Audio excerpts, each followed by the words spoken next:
क्या आप अपने बच्चों के बेहतर भविष्य का सपना देखते हैं? अब तो चाची और आसपास के ग्रामीण क्षेत्रों के युवाओं के लिए शिक्षा और रोजगार का सुनहरा अवसर ले आया है प्रीमियर ऋषिकेश ऑफ टेक्नोलॉजी। यह संस्थान बहुत ही कम शुल्क पर गुणवत्तापूर्ण शिक्षा प्रदान कर रहा है ताकि आर्थिक स्थिति किसी भी छात्र की पढ़ाई में बाधा न बने। ये बच्चे भी शिक्षित हों, ये हमारा निर्णय। सिर्फ शिक्षा ही नहीं बल्कि युवाओं को स्वरोजगार और कौशल विकास से जोड़कर आत्मनिर्भर बनाने का अवसर भी दिया जा रहा है। आधुनिक शिक्षा, अनुभवी शिक्षक और बेहतर भविष्य की दिशा में मजबूत कदम, यही है प्रीमियर ऋषिकेश ऑफ टेक्नोलॉजी की पहचान। आज ही जुड़िए और अपने सपनों को नई उड़ान दीजिए। खबर यूपी के बलिया जनपद से है, जहां मोदी सरकार के 12 साल बेमिसाल पूरे होने पर प्रधानमंत्री गरीब कल्याण अन्न योजना पर योगी के मंत्री का बहुत बड़ा बयान। कहा, देश के किसानों का स्तर बहुत मजबूत। सरकार द्वारा मुफ्त राशन लेने वाले 80 करोड़ लोगों में किसान नहीं। देश के किसानों को नहीं दिया जाता मुफ्त राशन, सिर्फ आर्थिक रूप से कमजोर लोगों को ही दिया जाता है इस योजना का लाभ। मोदी सरकार के 12 साल बेमिसाल होने पर बलिया के विकास भवन में आयोजित कार्यक्रम के बाद यूपी के आयुष मंत्री ने कहा कि पूरी दुनिया का पेट भरने वाला किसानों का स्तर बहुत मजबूत हुआ है।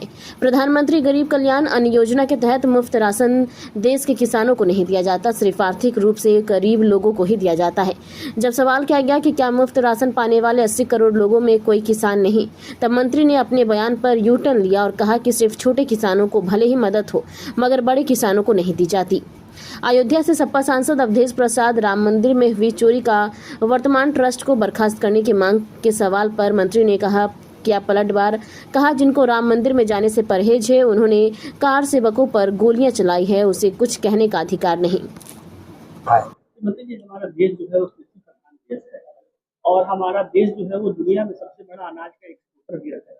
तो ऐसी स्थिति में हमारे किसानों को, लगभग लाखों किसानों को फ्री जो राशन दिए जा रहे हैं, तो किसान पूरे दुनिया का पेट भर रहा है, तो किसानों को फ्री जो राशन दिया जा रहा है वो कैसे देखा? किसान को नहीं दिया जाता। जो कोई व्यक्ति आर्थिक रूप से कमजोर है, उस वर्ग के लोगों को दिया जा रहा है जो आर्थिक रूप से कमजोर है और उनको राशन की आवश्यकता है। किसान तो देश के लोगों का पेट नहीं, आपने जो सच कहा कि दुनिया के लोगों का पेट भरने की क्षमता भारत के किसानों में है और किसानों का जीवन स्तर बहुत मजबूत हुआ है, खुशहाली आई है। किसान लोग मजाक उड़ाते हैं कि किसान को क्या मिला। किसान को आज आर्थिक रूप से, चाहे वो किसान सम्मान निधि के रूप में हो, चाहे उनकी फसलों के बीमा के रूप में हो, दैवीय आपदाओं में उनको लाभ पहुंचाने की स्थिति हो, उनको केकेसी कार्ड, किसान क्रेडिट कार्ड के रूप में उनको लोन देने की व्यवस्था हो और खाद की उपलब्धता, पर ड्रॉप मोर क्रॉप, बूंद बूंद से सिंचाई की सुविधा में आज हम इस देश में सिंचाई का दायरा बढ़ा है, गांव के किसानों को सुविधाएं बढ़ी है, मिट्टी का मृदा परीक्षण बढ़ा है, सॉइल टेस्टिंग हो, फसलों का बीमा, इन योजनाओं ने हमारे किसान की जिंदगी में खुशहाली लाया है। आज आपके देखिए बाजार का जो मूल्य है वो बढ़ा है, उनको आज उनको उचित मूल्य मिलता है। तो आज किसानों में, अब हमारा किसान, अब इस राज्य में खबरें नहीं बनती, कभी अतीत में आप देखते थे अखबारों में निकलता था फला किसान ने ऐसे सुसाइड कर लिया। आज पूरे देश का किसान खुशहाल है।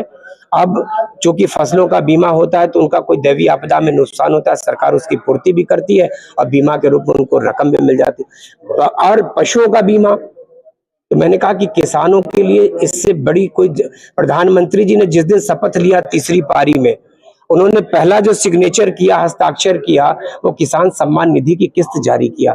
तो किसानों के प्रति उनके मन का जो भाव है वो आपको समाज में दिखाई दे रहा है। राशन दिया जा रहा है मुफ्त में, उसमें कोई किसान नहीं है? किसान है, अगर वो किसान हो सकता है उसकी फसल, तो मतलब कहते हैं ना, किसान भी छोटे बड़े किसान है। अगर कोई किसान है जो अपने काम फसलों की पूरी आपूर्ति नहीं कर पाता, खेती उसकी छोटी खेत है, छोटी जोत का किसान है, तो उसकी भले मदद हो, लेकिन जो सक्षम है उनको नहीं। लेकिन जो गरीब है, उस गरीब की मदद की योजना है, न कि किसी के लिए किसी। वर्तमान में जो राम मंदिर में जो घटनाएं घटी है, चोरी का जो खुलासा हो रहा है कि नाम में चोरी की गई, उसमें उन्होंने मांग किया है कि जो वर्तमान जो ट्रस्ट है उस ट्रस्ट को भंग कर दिया जाए। क्या कहेंगे? देखिए, जिनको राम मंदिर में जाने से परहेज हो, जिन्होंने राम मंदिर का सदैव विरोध किया हो, राम मंदिर के कारसेवकों पर गोलियां चलाने वाले लोगों को यह कहने का अधिकार नहीं है। अगर कहीं से चोरी हुई है, चोरी में लिप्त व्यक्ति की उस घटना को सरकार ने संज्ञान लिया है, जांच बिठाया है, जांच रिपोर्ट में जो भी दोषी होंगे उनके खिलाफ कार्रवाई होगी। अखिलेश यादव सर ये भी कह रहा है कि ये जो चोरी हुई है उसकी जड़ें बहुत नजदीक है, अगर पुलिस नहीं अब आप लोगों की गाड़ी सिर्फ अखिलेश यादव पे अटकी रहती है। अखिलेश यादव तो कह रहे हैं कि 12 सालों में, मेरी बात सुन लीजिए, अखिलेश यादव जी कहते हैं कि देश में कुछ नहीं हुआ। कैसे अखिलेश यादव क्या कह रहे हैं और आप भी सुन रहे हैं?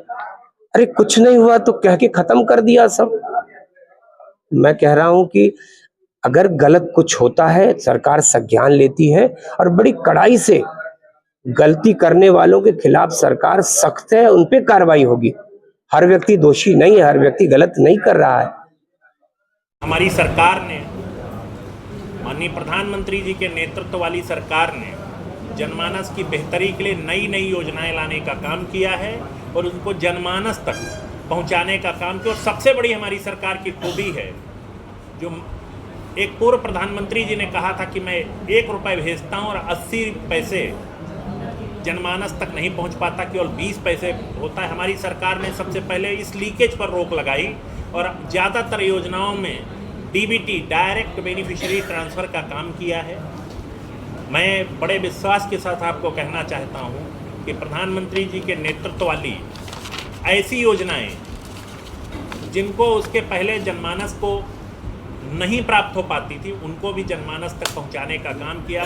चाहे प्रधानमंत्री ग्रामीण सड़क योजना हो या प्रधानमंत्री आवास योजना, जाति का हो, जिसने प्रधानमंत्री जी की योजनाओं को बिना किसी भेदभाव के प्राप्त ना किया हो। मैं एक विषय और कहूँगा, वो स्वास्थ्य के क्षेत्र में एक बड़ी क्रांतिकारी कदम था। मैं इतना जरूर कहूँगा कि प्रधानमंत्री जी और माननीय मुख्यमंत्री जी के नेतृत्व में उत्तर प्रदेश आगे बढ़ रहा है, उसमें गोंडा भी समाहित है।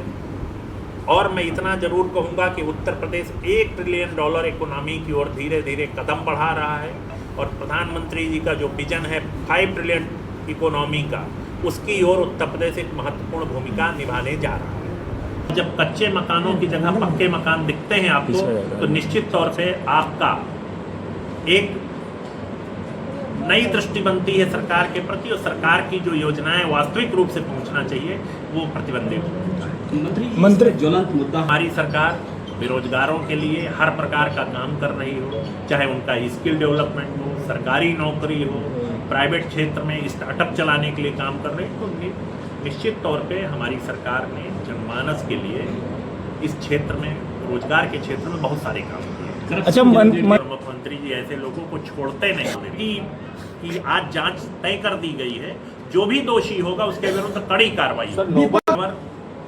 आप अल्टीमेट आप ये देखिए कि SIT गठित हुई है या नहीं। जो पेपर लीक का विषय है, जैसे ही हमारी सरकार को पता चला, उन्होंने कड़ी कार्रवाई करते हुए परीक्षा निरस्त कर दी और अब की बार जिन परीक्षार्थियों को ये परीक्षा देनी है उनके लिए फुल प्रूफ व्यवस्था की गई है और जो इस पूरे प्रकरण में दोषी हैं उनके विरुद्ध CBI जांच चल रही है। CBI ने कई दोषियों को पकड़ करके कानून सम्मत कार्रवाई के लिए आगे बढ़ने का काम। मंत्री जी लगा इस धंधे में मैं शामिल तो हूं नहीं, लेकिन इतना जरूर मैं कहूंगा आपसे कि पेपर लीक का कोई भी विषय आया है तो सरकार ने कड़ी कार्रवाई ना की हो तो आप सब लोग बता, सरकार को हैंडओवर कर दिया है, जो दोषी होंगे पकड़े जाएंगे। मतलब बड़े लोगों के बीच में मुझे क्यों फंसा रहे हैं? अरे आप मंत्री तो मैं कह तो रहा हूँ, अगर किसी ने कुछ कहा है तो उसी से पूछे, मुझे काहे फंसा रहे हैं? गोंडा की धरती को मेरा प्रणाम। और मैं इतना जरूर कहूंगा कि बड़े लोगों के बीच में मुझे मत फंसाया करिए। मैं तो छोटी बेटी समान है, इससे बड़ा क्या आपको चाहिए? कार्रवाई क्यों? गिरफ्तारी का वो होगा तो गिरफ्तारी का भी चाहता हूँ। अदिति मेरी भी बेटी जैसी है, छोटी बहन जैसी है, जो आप मान लें, और उसके विरुद्ध किसी प्रकार का भी अगर निकृष्ट कार्य उसके ऊपर टिप्पणी करने का काम किया गया तो ऐसे आदमी को इतनी कड़ी सजा मिलनी चाहिए कि वो दोबारा किसी बहन बेटी के विरुद्ध इस प्रकार की घटिया टिप्पणी ना करें। यहाँ पे ये हाई टेंशन तार का इस तरह का कोई प्रकरण है तो मैं ये आपको विश्वास दिलाता हूँ कि उस पर तेजी से कार्रवाई। वही प्राथमिक विद्यालय था, उसके ऊपर लाइन गई थी और उसको हटाने का पैसा। इस प्रकार की कोई अगर है जिससे तात्कालिक मानव जीवन के लिए खतरा है तो पहले उसको ठीक कराएंगे। मंत्री जी, कहने को तो मेडिकल कॉलेज है लेकिन वहाँ सुविधाएं जो है कुछ है भी नहीं। ये मुझे भी जानकारी मिली है। मैंने जिला डीएफओ से कहा है कि जो भी इसके लिए दोषी हो कड़ी, आपने शायद उस दिन भी मेरी बात सुनी होगी, मैंने ये कहा था कि केवल पेड़ मत लगाइए, उसको जीने का रास्ता बनाइए पेड़ को, चाहे उसके चारों तरफ वो लगा करके, ट्री गार्ड लगा करके। ये बात मैंने उस दिन आपने सुना ही होगा, मैंने कहा था। और इस प्रकरण में जो भी दोषी होगा, डीएफओ को मैंने कहा है, मैं कल जब वहाँ से प्लान बना था, मैंने डीएफओ को फ़ोन करके कहा है कि जो भी जिम्मेदार हो, ये तो पेड़ की हत्या हुई, जो भी हत्या के लिए जिम्मेदार हो पेड़ के, उनके विरुद्ध कड़ी कार्रवाई।